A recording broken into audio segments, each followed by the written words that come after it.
Coming off Monte Carlo, I was up like maybe 3.2 million for the trip, and in 𝐬𝐻, I lost it all back to the pool. Maybe number one for top of the leaderboard for 𝐸𝐵𝐿 in 𝐸𝐵𝐿. I think so. Yeah, I think soon. You see, Danny, 𝐸𝐵𝐿 Player of the Year award leader. No! Danny Tang, as the king, vanquishes from this FT in savage fashion.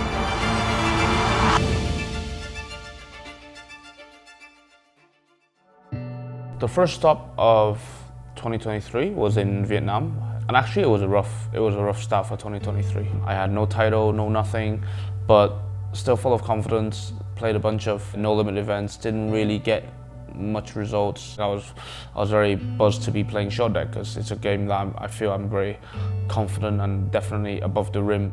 Given how I was running in 𝐃𝐨𝐧'𝐭 and the no limit tournaments, I didn't have, I wasn't hugely thinking I was going to make a big win or anything, but then ended up picking up my first ever Triton trophy, so that was really cool. So it was good to finally close it and prove really I'm one of the best in short deck in the world. First time we went back to Cyprus since the passing of my great brother 𝐸𝐵𝐿, and it was not easy going back there, but the show must go on, and winning the no limit hold'em turbo and then the short deck main event, that was very special to me because I won with ace-9. If people knew, Ivan's special hand was ace-9 suited, so it felt like it was his blessing. Why London was special is because I've never done really well in like the highest of the stakes, like the 100Ks and the 200Ks and the 1 million. And in London, I final tabled the 200K, I think it was, and got a big cash there. Eventually, I took down the 50K, which was a slow structure for 1.6 million. So yeah, getting the 4th title was special for London. In Monte Carlo, I was just hot.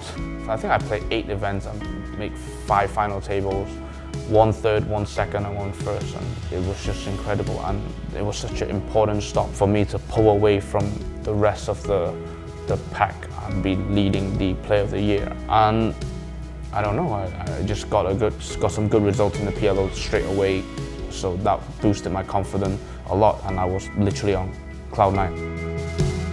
Going into 𝐬𝐻, I had a bunch of confidence, and I knew it was going to be one of the biggest Triton yet. And I was playing tournaments during the day, playing cash game at night, burning out, and things were not going good. It was almost impossible to be taking down pots or making deep runs, and I remember only picking up 2 cashes, and my lead in the Player of the Year really just got close in the gap by a lot of good players, and that really frustrated me.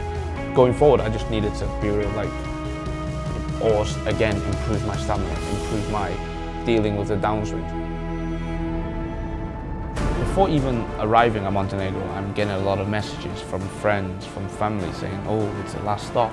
Are you going to take this down? Are you going to win this? And the pressure was just humongous on my shoulders. And anyone at any time can have a big win and just be overtaking me.